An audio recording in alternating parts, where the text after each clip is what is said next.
నమస్కారం. సుఖీబావుకు స్వాగతం. గుండెపోటు ఇవాళ యువ గుండెలకు మరణ శాసనం లిఖిస్తోంది. ఉన్నట్టుండి విరుచుకుపడుతూ నిండు ప్రాణాల్ని గాల్లో దీపంలా మార్చేస్తుంది. ఎంత వేగంగా స్పందించినా వెంటిలేటర్ వంటి అత్యవసర వైద్య సేవలు అందించినప్పటికీ చాలా సందర్భాల్లో యువ గుండెల్ని కాపాడుకోలేకపోతున్నాం.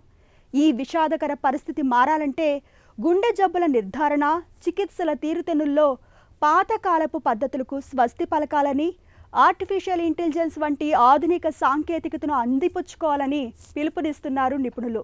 ఏఐ టూల్స్ సాయంతో యువ గుండెకు ఎలా అండగా నిలవచ్చో ఇప్పుడు తెలుసుకుందాం. ఇవాళ మన యువ హృదయాలు గతి తప్పుతున్నాయి. 25 ఏళ్లకే పిడికెడు గుండెలో పెను తుపాను చెలరేగుతోంది. ప్రపంచవ్యాప్తంగా గుండెపోటు వస్తున్న సగటు వయసు 49 ఏళ్లుగా ఉంటే మన దగ్గర ఇంకా చిన్న వయసులోనే గుండెపోటు కేసులు కనిపిస్తున్నాయి. ఇందులో ప్రాణాలను నిలిపే డాక్టర్లు కూడా ఉండడం విషాదకరం.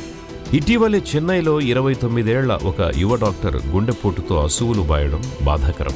ఈ కేసులో వైద్యులు ఎంత వేగంగా స్పందించినప్పటికీ, చివరకు వెంటిలేటర్ వంటి అత్యవసర పరికరాలు ఉపయోగించినప్పటికీ ఆయన్ను కాపాడలేకపోయారు. ఈ పరిణామం యువ గుండెలకు ఎంత ప్రమాదం పొంచి ఉన్నదో కళ్లకు కట్టింది. ఈ నేపథ్యంలో గుండె జబ్బుల్ని అంచనా వేయడంలోనూ, చికిత్స పద్ధతుల్లో మెరుగైన ఫలితాల కోసం పాతకాలపు పద్ధతులకు స్వస్తి చెప్పాలని, ఆధునిక సాంకేతికతను అందిపుచ్చుకోవాలని, ముఖ్యంగా ఆర్టిఫిషియల్ ఇంటెలిజెన్స్, కృత్రిమ మేధ సాయం తీసుకోవాలని గట్టిగా నొక్కి చెబుతున్నారు నిపుణులు. కొద్ది సంవత్సరాలుగా మనం ఈ సెలబ్రిటీస్ కానీ, ఈవెన్ డాక్టర్స్, ఈ కార్డియోథొరాసిక్ సర్జన్ కానీ, ఆ మధ్యన ఇంకొక కార్డియాలజిస్ట్ కానీ, ఈ విధంగా ఆకస్మికంగా మరణానికి గురవటం మనం చూస్తూ ఉన్నాం. ఎందుకని మనం ఇంత అడ్వాన్స్డ్ టెక్నాలజీ, ఆర్టిఫిషియల్ ఇంటెలిజెన్స్ అంటున్నాం, and lot of billions of dollars expenditure చేసినా మనం ఈ గుండె జబ్బుల్ని, ఆకస్మికంగా వచ్చేటటువంటి గుండెపోటుల్ని పసికట్టడంలో ఎందుకు విఫలం అవుతున్నాము అని అంటే కనుక, మనం ఇంకా పాత పద్ధతులనే ఫాలో అవ్వడం వల్ల. అంటే గుండె పోటు వస్తుందా లేదా అనేది స్క్రీనింగ్ మెథడాలజీ ఇప్పటికీ కూడా చాలా చోట్ల 90% పీపుల్ స్టిల్ ప్రాక్టీస్లో రిస్క్ ఫ్యాక్టర్ ఆధారిత స్క్రీనింగ్ కానీ, లేకపోతే అంటే మేజర్ రిస్క్ ఫ్యాక్టర్స్ బీపీ కానీ, షుగర్ కానీ ఉండే వాళ్ళకే వస్తుంది అనేటటువంటి ఒక అభిప్రాయం ఉండడం వల్ల. రెండవది స్ట్రెస్ టెస్ట్ ఆధారిత స్క్రీనింగ్ టెస్ట్. ఇప్పుడు ఈ రెండూ కూడా మెజారిటీ ఆఫ్ ది పీపుల్లో మనకి ఉపయోగపడవు. ఇప్పుడు ఈ ఆర్టిఫిషియల్ ఇంటెలిజెన్స్ ఆధారిత కార్డియాక్ సిటీ స్కాన్ అందుబాటులోకి వచ్చి గత 15-20 సంవత్సరాలుగా జరిగినటువంటి ఈ లాంగిట్యూడినల్ స్టడీసు, ట్రయల్స్, క్లినికల్ ట్రయల్స్లో చాలా క్లియర్గా తెలుస్తుంది ఏంటంటే, మనకి ఏ టెస్టు కూడా ముందు మనకి చెప్పదు 3 రక్తనాళాలు బ్లాక్స్ ఉన్నప్పటికీ కూడా. సో ఇవి కాకుండా only way is cardiac city.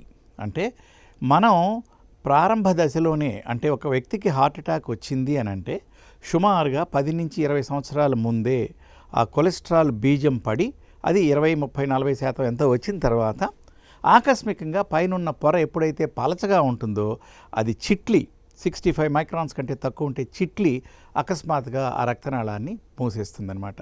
So అందువల్ల మనం ఇప్పుడు ఫస్ట్ టెస్ట్, సిటీ ఫస్ట్ అనేటటువంటిది పబ్లిక్లోకి, వాళ్ళు డాక్టర్స్లోకి కూడా ఒక కాన్సెప్ట్ తీసుకెళ్లారు. మనం ఇప్పుడు ఇదివరకట్లాగా రిస్క్ ఫ్యాక్టర్ మోడల్ ఈ స్ట్రెస్ టెస్ట్ కాకుండా AI ECG, AI cardiac imaging, AI personalised heart model, అంటే మనకి డిజిటల్ ట్విన్ ఇలాంటి వాటి ద్వారా ఒక హ్యూమన్ బాడీని పర్సనలైజ్డ్, అతని జెనెటిక్ కోడ్ని బట్టి, environmental factors, food, exercise, so many factors కన్సిడరేషన్లోకి తీసుకుని, ఈ బ్లాక్స్ని కూడా కన్సిడరేషన్లోకి తీసుకుని, ఆ రిస్క్ ఫ్యాక్టర్స్ ప్లస్ ఈ యొక్క ఈ బ్లాక్ ఆధారంగా ఈ రోజున రిస్క్ ప్రెడిక్షన్ మోడల్స్ అన్నీ కూడా మారిపోతూ ఉన్నాయి. అదే కాకుండా వీటిలన్నిటినీ మనం క్రోడీకరించినట్లయితే బెటర్గా మనం ప్రెడిక్ట్ చేయగలం. ఈ క్వాంటమ్ కంప్యూటింగ్ అనేది it is a big boon in all walks of life. ఇందులో మీకు క్వాంటమ్ అంటే మల్టిపుల్ బిట్స్, ఇందులో సూపర్ పొజిషన్, తర్వాత ఇంటర్ఫరెన్స్, తర్వాత ఎంటాంగిల్మెంట్, అంటే ఎక్కడుండి వేరే దాంతో కూడా ఇన్కార్పొరేట్ చేసుకోవడం.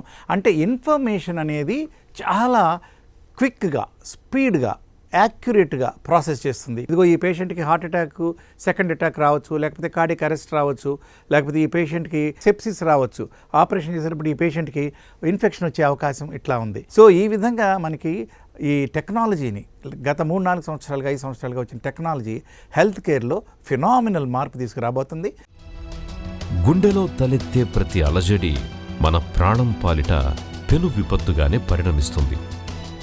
ఒళ్ళు అలవని జీవితం, ఆకలిని మించిన ఆహారం, అడుగు కదపాల్సిన అవసరం లేకుండా అడ్డు అదుపు లేని అలవాట్లు, ఈ రకమైన గాడి తప్పిన ఆధునిక జీవితం మూలంగా 25-30 ఏళ్ల వయసుకే జీవనశైలి జబ్బులు చుట్టుముడుతున్నాయి.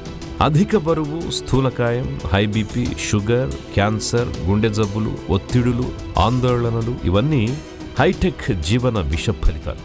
ఈ మెటబాలిక్ డిజార్డర్స్ మూలంగా చిన్న వయసులోనే ప్రాణాధారమైన పిడికెడు గుండెకు పెనుముప్పు ఎదురవుతోంది. దురదృష్టకరమైన విషయం ఏమిటి అంటే గుండెపోటు బారిన పడే వరకు చాలామంది గుండె జబ్బుని పసిగట్టలేకపోతున్నారు. ఇక్కడ చిత్రమైన విషయాన్ని మనం గమనించవచ్చు. రక్తనాళాల్లో 80% బ్లాకులున్నప్పటికీ కొంతమంది ఎలాంటి ఇబ్బంది పడట్లేదు. మరికొందరిలో 40% మాత్రమే బ్లాకులున్నప్పటికీ గుండెపోటు ముంచుకొచ్చేస్తుంది. ఇలాంటి ముప్పుల్ని ముందుగానే పసిగట్టేందుకు ఏఐ ఇప్పుడు ఎంతగానో తోడ్పడుతుంది అని చెబుతున్నారు డాక్టర్లు. ఫిజికల్ ఫిట్నెస్కి కార్డియక్ ఫిట్నెస్కి 100% కోరిలేషన్ అనేది లేదు. అంటే ఏంటంటే ఒక రక్తనాళం ఈవెన్ 100% బ్లాక్ అయిపోతుంది, ఇంకోటి 80%, ఇంకోటి 80%. అండ్ పీపుల్ సే దట్ మేము 4 అంతస్తులు ఎక్కుతున్నాం, పరిగెడుతున్నాం అని చెప్తూ ఉంటారు. కానీ దీనికి కారణం ఏంటంటే ఒకటి, వాళ్ళల్లో కొంచెం కొంచెంగా కొల్లేటరల్స్ డెవలప్ అయ్యి ఒక రక్తనాళం ఇంకొక దానికి హెల్ప్ చేసుకోవటం, న్యాచురల్ బైపాస్.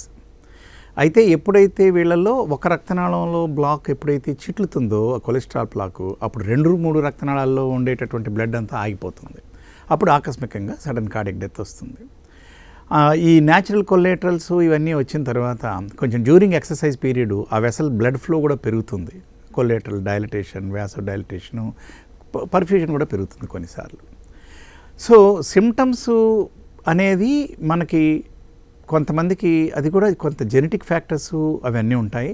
ఈ హార్ట్ బ్లడ్ సప్లై తగ్గి ఉన్నప్పటికీ కూడా కొంతమందిలో అసలు సిమ్టమ్స్ ఉండవు. 30-40%, 50% బ్లాక్ ఉన్న వాళ్ళకి ఒక హార్ట్ అటాక్ వచ్చిన వాళ్ళలో చూస్తే మోర్ దాన్ 50% ఈ 50% బ్లాక్ ఉన్న లోపల ఉండే వాళ్ళకే జరుగుతూ ఉందని ఇది మనం కారణం చూసుకున్నాం. మనం సడన్గా రప్చర్ అవ్వడం వల్ల, ఆ కొలెస్ట్రాల్ బ్లాక్ రప్చర్ అవ్వడం వల్ల జరుగుతుంది.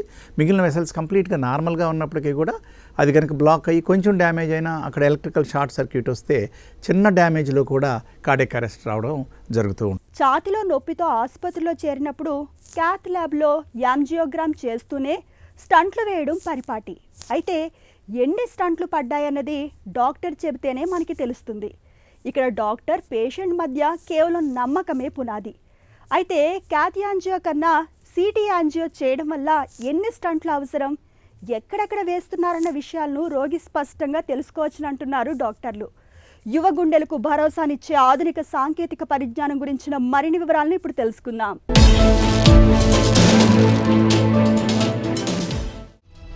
గుండె జబ్బుల నిర్ధారణ చికిత్సల్లో ఆర్టిఫిషియల్ ఇంటెలిజెన్స్ బాగా ఉపయుక్తంగా ఉంటుంది. గుండె జబ్బుల నిర్ధారణ చికిత్సల్లో కృత్రిమ మేధ ఎంతో ప్రభావితంగా పనిచేస్తోంది.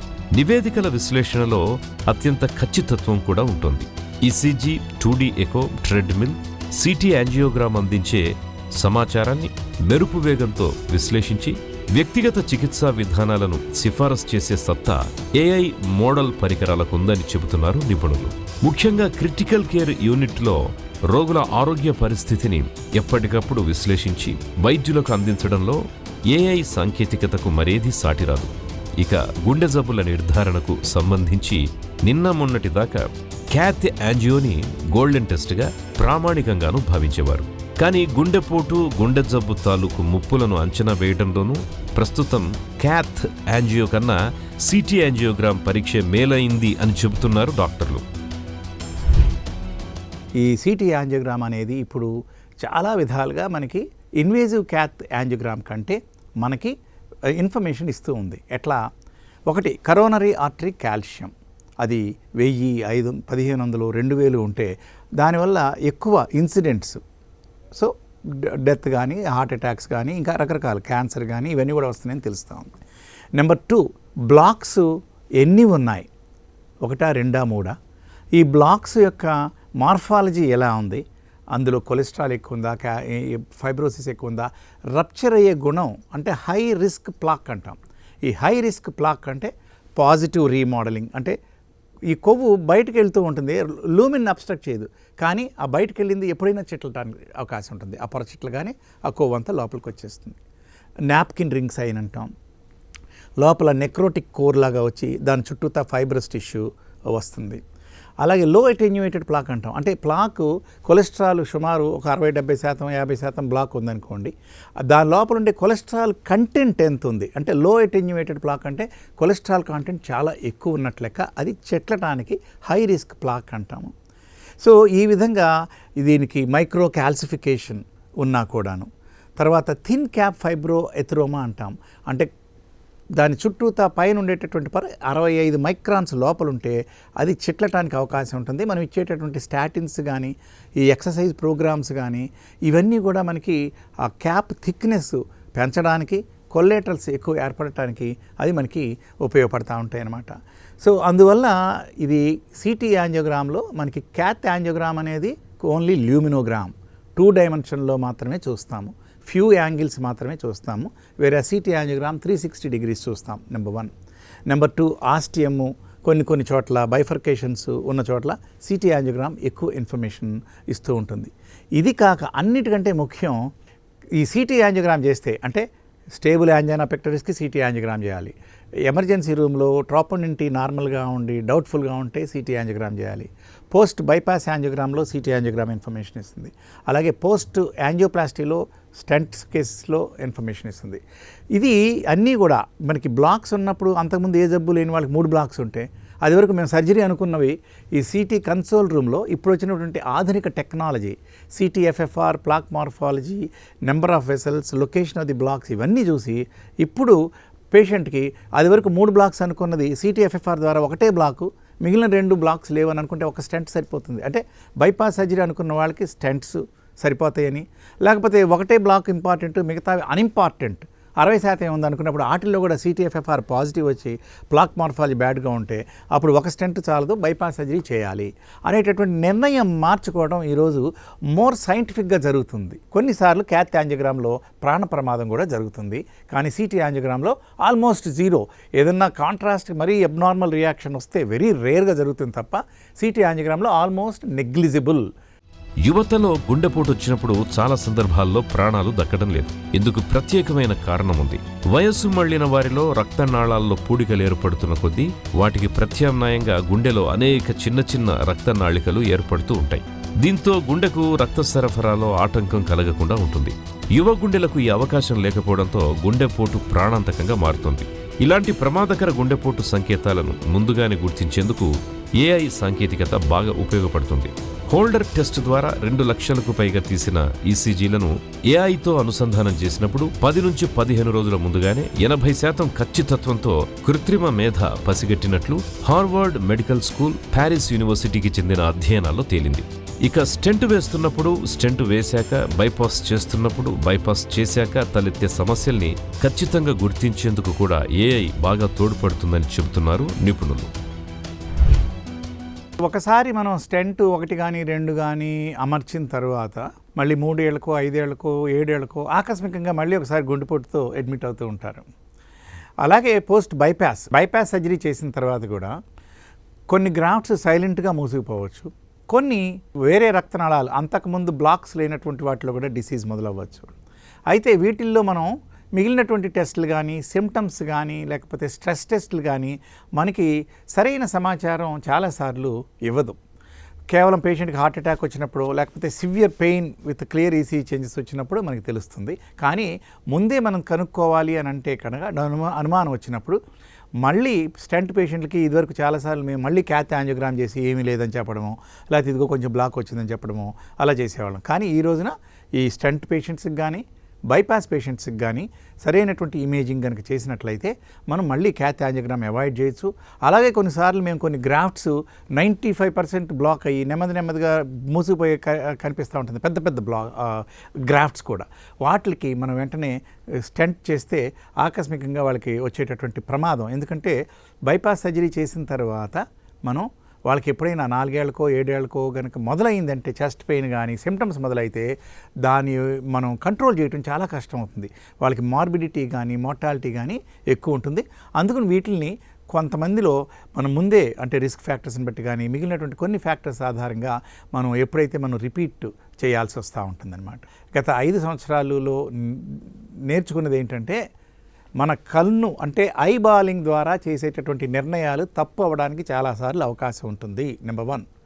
నెంబర్ 2, ముందే కనుక మనం సిటీ స్కాన్ రూమ్లో ఎప్పుడైతే మనం డయాగ్నోసిస్ చేస్తామో పేషెంట్స్కి కాస్ట్ గురించి కానీ నెంబర్ ఆఫ్ స్టెంట్స్ గురించి కానీ మనం ఎక్కువ ఎక్స్ప్లెయిన్ చేసి వాళ్ళకి సెకండ్ ఒపీనియన్కి ఆ సీడీ ఇచ్చేస్తే వాళ్ళు డెఫినెట్గా చూసుకుని అప్పుడు మళ్ళీ ఆ ట్రస్ట్ అనేది రీబిల్డ్ అవుతుంది. ఎందుకంటే ఇట్ ఈస్ మోర్ సైంటిఫిక్.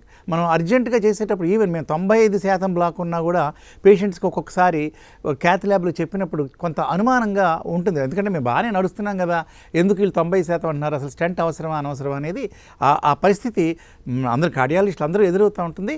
మనం ఎంత సైంటిఫిక్గా ట్రై చేసినా కూడా కొన్నిసార్లు మనం అక్కర్లేదు అనుకున్న వాటికి 60% ఉందిలే, అక్కర్లేదంటే 3 నెలల్లో ఒక్కోసారి పేషెంట్ హార్ట్ అటాక్తో వస్తూ ఉంటారు. ఇవన్నీ కూడా అవాయిడ్ చేయొచ్చు. ఈ రోజున మనం CTFFR and plaque morphology and other అవసరమైతే అప్పుడు స్ట్రెస్ టెస్ట్లు, మనం న్యూక్లియర్ స్కాన్ కానీ ట్రెడ్మిల్ కానీ అదర్ సిమ్టమ్స్ ఇవన్నిటిని క్రోడీకరించి మనం ఈ పేషెంట్కి ఏది అవసరం అనేది చాలా ఆలోచించి ఒక టీం, హార్ట్ టీం అంటాం, హార్ట్ టీం డిస్కస్ చేసి ఒక నిర్ణయం తీసుకుంటాం. ఆరోగ్యకరమైన జీవనశైలిని ఆచరిస్తూ ఆహార వ్యాయామాల విషయంలో తగిన జాగ్రత్తలు తీసుకుంటున్నప్పటికీ కొంతమందికి గుండెపోటు ముప్పు ముంచుకొచ్చే ప్రమాదం ఉంటుంది. ఇందుకు అనువంశికంగా వచ్చే జీన్స్ ప్రధాన కారణంగా ఉంటాయి.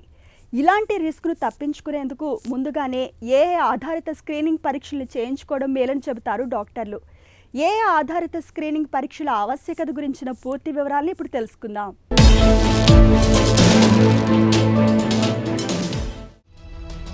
గుండెపోటు మరియు గుండె జబ్బుల నివారణ, ముందస్తు గుర్తింపు, చికిత్సలో నేడు AI సాంకేతికత చాలా ఉపయోగకరంగా మారుతోంది. ఇప్పటికే ప్రపంచవ్యాప్తంగా అనేక హాస్పిటల్స్, రీసెర్చ్ సెంటర్లు గుండె వైద్యంలో AI టూల్స్ని వాడుతున్నారు. ECG, echo, CT angiogram, MRI వంటి వైద్య పరీక్షల డేటాను కృత్రిమ మేధ చక్కగా విశ్లేషించి గుండెపోటు వచ్చే ప్రమాదాన్ని ముందే చెప్పగలుగుతోంది. సాధారణంగా కంటి ముందు కనిపించని ECGలోని చిన్న మార్పులను AI ఆల్గారిథమ్స్ చాలా ఖచ్చితంగా గుర్తిస్తాయి. అలాగే హార్ట్ స్కాన్లలో బ్లాకేజ్ స్థాయి ఎంతుందో AI సాఫ్ట్వేర్ త్వరగా చెప్పగలుగుతుంది. అంతేకాదు హై BP, షుగర్, కొలెస్ట్రాల్, జీవనశైలి వివరాలను AI మోడల్స్ విశ్లేషించి గుండెపోటు ముప్పులను తెలియజెప్పే రిస్క్ స్కోర్ని అందిస్తున్నాయి. ఇక స్మార్ట్ వాచ్లు, ఫిట్నెస్ బ్యాండ్స్లో AI ఆధారిత సెన్సార్లు హార్ట్ బీట్లో మార్పులు వచ్చిన వెంటనే అలర్ట్ చేయడం వంటివి చేస్తున్నాయి. ఒక్క మాటలో చెప్పాలంటే AI సాంకేతికత అనేది గుండె ఆరోగ్యాన్ని ప్రొఫైలింగ్ చేసి తీవ్రమైన రిస్క్ ఉన్నవారిని ఎప్పటికప్పుడు గుర్తించడంలో డాక్టర్లకు ఎంతగానో సహాయపడుతుంది అనడంలో ఎలాంటి సందేహమూ అక్కర్లేదు. కరోనరీ ఆర్టరీ డిసీజ్లో జీన్స్ ప్రభావం ఏదో 5-10% ఉండేదని ఒక అభిప్రాయంలో ఉండేవాళ్ళం. కానీ ఇప్పుడు ఈ ఆర్టిఫిషియల్ ఇంటెలిజెన్స్లో ప్రోటీన్ ఫోల్డింగ్, అన్ఫోల్డింగ్, ఆ తర్వాత జెనెటిక్ కోడ్ ఎనాలిసిస్ అంటే ఫాస్ట్ క్యాలిక్యులేషన్స్ కావాలి, మల్టిపుల్ కాంబినేషన్స్, పర్మినేషన్స్ ఉంటాయి. ఆ DNA మీకు చూసుకుంటే ఆ స్ట్రక్చర్లో డబుల్ స్టాండర్డ్ DNAలో ఆ ఫోల్డింగ్ ఎలా ఉంటుంది, దాని ప్రభావం ఎలా ఉంటుంది, మిస్ ఫోల్డింగ్ అంటాం. ఇవన్నీ single nuclear polymorphism, polygenic risk score, ఇవన్నీ కూడా ఈ రోజున మనకి డీప్ న్యూరల్ నెట్వర్క్, ఈ ఆర్టిఫిషియల్ ఇంటెలిజెన్స్. అంతేకాకుండా ఇప్పుడు ఇంకా ఈ enhanced quantum machine learning.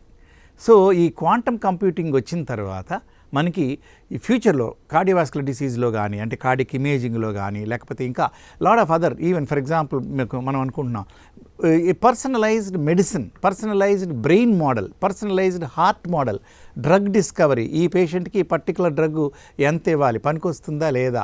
So ఈ విధంగా ఎన్క్రిప్షన్, అంటే పేషెంట్ డేటాని మనం ప్రొటెక్ట్ చేయాలి, సెక్యూరిటీ ఎలా చేయగలుగుతాం, ఇవన్నీ కూడా ఈ enhanced machine learning with quantum machine learning, అలాగే ఇప్పుడు ఆర్టిఫిషియల్ మెషిన్ లెర్నింగ్, వీటితోటి చాలా మటుకు చేయగలుగుతున్నాం. రాబోయే రోజుల్లో ఇంకా కొన్ని ఛాలెంజెస్ ఉన్నప్పటికీ కూడా ఈ క్వాంటమ్ కంప్యూటింగ్ అనేది it is going to bring in lot of changes. కొంచెం ఎర్రర్స్, నాయిస్ ఇలాంటివి ఉంటాయి, అవన్నీ కూడా ఓవర్కమ్ అయిపోతే మనకి ఫ్యూచర్లో it is going to make huge difference in the health care. అంతేకాకుండా ఈరోజు మీకు చాట్ జీపీటీ, లేకపోతే ఈ మైక్రోసాఫ్ట్ ఈ ఆర్కెస్ట్రేటర్ వచ్చింది, AI diagnostic orchestrator, clinical decision support systems, ఇవన్నీ కూడా మనకి వచ్చాయి. సో ఈ రోజున ఈవెన్ సింగిల్ ప్రాక్టీషనర్ కూడా he can make a reasonably good diagnosis, differential diagnosis, correct line of treatment, ఇవన్నీ ఇవ్వడానికి ఈ రోజున మనకి అవకాశం ఉంది. మన దగ్గర గుండె జబ్బులకు జీవనశైలి ముప్పు కారకాలతో పాటు కొంతమందిలో అనువంశికంగా వచ్చే జీన్స్ కూడా కారణమవుతున్నాయి. ఇలాంటప్పుడు ఏఐ ఆధారిత స్క్రీనింగ్ పరీక్షల సాయం తీసుకుంటే గుండె ఆరోగ్యంపై జీన్స్ ప్రభావాలను చాలా వరకు ముందుగానే తెలుసుకొని జాగ్రత్త పడే అవకాశం దొరుకుతుంది. ఆక్స్ఫర్డ్ యూనివర్సిటీ అధ్యయనంలో ఏఐ టూల్స్ సాయంతో 10 సంవత్సరాల ముందుగానే గుండెపోటు అవకాశాల్ని గుర్తించవచ్చని తేలింది. మరొక అధ్యయనంలో ఏఐ రిస్క్ అనే మోడల్ని ఉపయోగించినప్పుడు సాధారణ చికిత్సతో పోలిస్తే గుండెకు సంబంధించిన ప్రమాదకర సంఘటనలు 11% వరకు తగ్గినట్టు తేలింది. ఈ నేపథ్యంలో యువ గుండెలను కాపాడుకునేందుకు, ఆకస్మిక గుండెపోటు మరణాలను నివారించేందుకు తరచూ ఏఐ టూల్స్ సాయం తీసుకోవడం అన్ని విధాలా మేలు. గుండె జబ్బుల నిర్ధారణ, చికిత్సల్లో ఆధునిక సాంకేతిక పరిజ్ఞానం విప్లవాత్మక మార్పులెన్నో తీసుకొస్తోంది. గుండెపోటు ముప్పును ముందుగానే పసిగట్టడంలోనూ, జబ్బు నిర్ధారణ, చికిత్సల తీరుతెన్నుల్లోనూ ఏఐ టూల్స్ ఎంతగానో ఉపయోగపడుతున్నాయి. అయితే ఇవేమీ నిపుణులైన డాక్టర్లకి పూర్తి ప్రత్యామ్నాయం కాదని, అంతిమ నిర్ణయం అనుభవజ్ఞులైన డాక్టర్లేదేనని గుర్తుంచుకోవాలి.